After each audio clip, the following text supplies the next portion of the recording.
ఒక తీర్మానము చేసుకుంటున్నది. ఏంటనంటే, నా వెంబడి రావద్దని, నన్ను విడిచిపెట్టమని నన్ను బతిమాలుకొనొద్దు.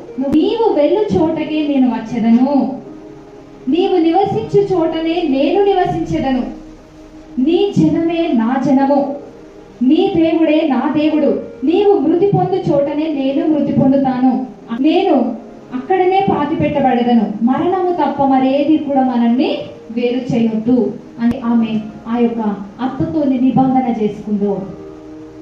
నీ దేవుడే నా దేవుడు, ఈ మరణమైన నన్ను వేరు చేయాలని నిన్ను విడిచిపెట్టా అని చెప్పేసి ఆ అత్తతో నిబంధన చేసుకుందో. ఆమె గొప్ప రాణిగా చేయబడ్డది. హల్లెలూయా. విడిచిపెట్టాడు దేవుడు? విడిచిపెట్టలేదు. అదే విధంగా ఆ దేవునితో నువ్వు నిబంధన కలిగి ఉండాలి. ఆ దేవునితో నువ్వు ఒక మంచి తీర్మానము తీసుకునే దానిలాగా ఉండాలి. ఒక తీర్మానం నువ్వు దేవునితో చేసుకున్నట్లయితే దేవుడు నిన్ను ఉన్నతమైన స్థితిలో ఉంచడానికి ఆయన సిద్ధముగా ఉన్నాడు. హల్లెలూయా.